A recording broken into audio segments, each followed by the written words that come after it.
Na internete stále počúvam vetu: má moja exekúcia 10 rokov, tak je automaticky premlčaná.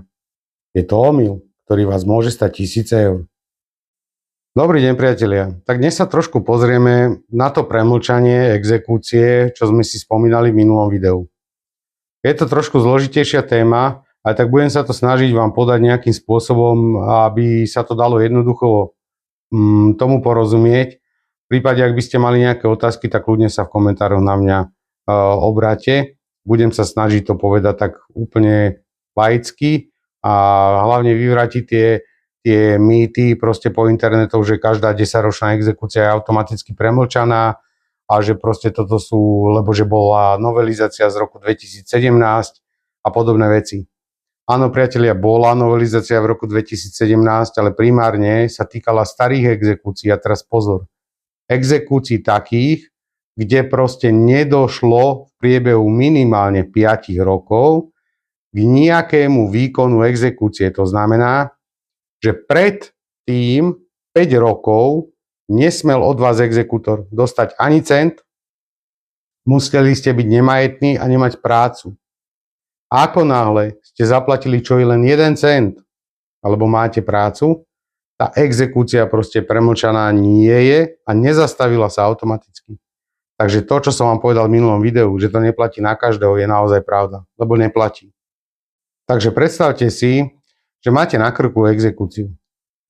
Trvá, 8-9 rokov a vy len dúfate, že keď odbije 10. rok, tak exekúcia sa akoby švihnutím nejakého čarovného prútika proste vymaže sama od seba. Na internete sa to všade píše, hej, všade máš kadejaké komenty a proste takto to nefunguje. A dneska si povieme, že prečo je to najväčší mýtus slovenského internetu v tomto zmysle. Preto, lebo slovenské právo nič takéto nepozná. Poďme si to povedať na nejakom takom životnom cykle tej exekúcie. Predstavte si to niečo, že je to ako keby cesta vlakom. Keď nezaplatíte splátku, faktúru za telefón alebo faktúru v banke, to je jedno, tak sa zapínajú také stopky pomyselné v tom vlaku. Ten, komu dlhujete, vás musí dať na súd. Pri bežných dlhoch, obyčajných, na to má 3 roky. Ak by sme to brali logicky, ak vás dajú na súd po 4 rokoch, malo by to byť neplatné však. Že je tu omyl. Lebo tu väčšina ľudí robí fatálnu chybu.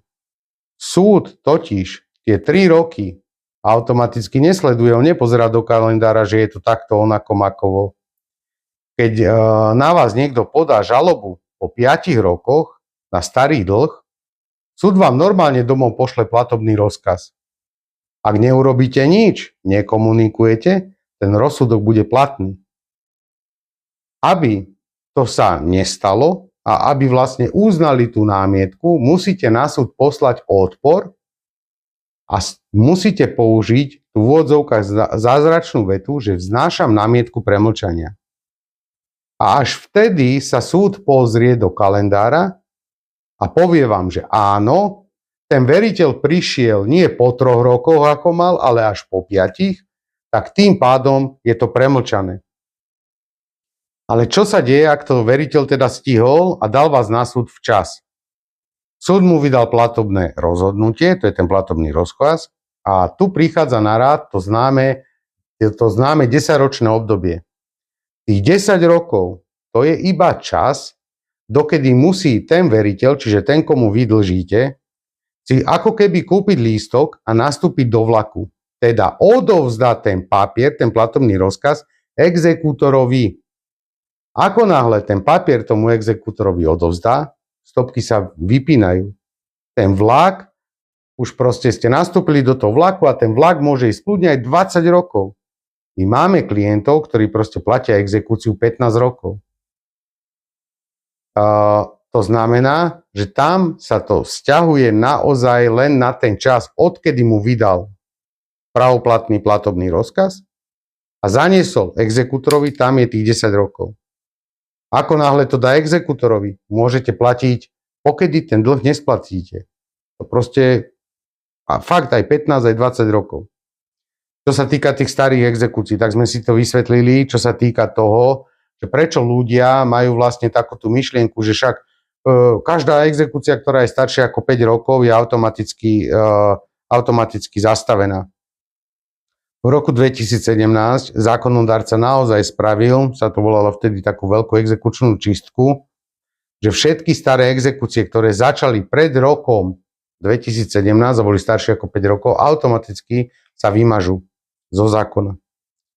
Len pozor, keď som tvrdil v tom videu, že sa to netýka každého, tak je to naozaj pravda, treba si ten zákon prečítať, keď už niečo tvrdíte, pretože tam je jasne napísané, ak ste v čase minimálne tých 5 rokov splatili čo i 1 cent, to znamená, že tá exekúcia bola vo výkone a podarilo sa od vás niečo zobrať, to znamená, že ten exekútor vás, respektíve súd nemá za nemajetných, že nemáte žiadny majetok, že nemáte žiadnu prácu, že proste nemáte nič, tak iba v takom prípade tá exekúcia bola automaticky zastavená zo zákona. Ako náhle od vás zobral čo i len cent, alebo ste boli zamestnaní, hoci by od vás brali iba 1 euro mesačne, tá exekúcia nebola zastavená. Áno, toto je ten zásadný rozdiel. Preto som tvrdil, že sa to proste netýka každého, lebo naozaj netýka. Takže priatelia, hlavná pointa celého tohto videa je, že každú jednu exekúciu je treba pozrieť, naštudovať si tie dátumy. Je naozaj možné, že platíte niečo, čo by ste platiť nemuseli, ale nie je to automatické. A neplatia tu žiadne také tie vymyslené veci, že automaticky je niečo zrušené. No nič sa na Slovensku nedá automaticky zrušiť, tak toto proste nefunguje. V 2017 bola tá čistka, staré exekúcie, kde sa nič nevymohlo 5 rokov a proste, že ani to, čo by od vás mohli vlastne dostať, nepokrylo ani len tie náklady tej exekúcie, to znamená tú odmenu tomu exekútorovi a všetky tie poplatky, tak iba v takom prípade sa to zastavilo. Takže vždycky je potrebné, aby ste sa proste bránili, aby ste mali prehľad o tých exekúciách.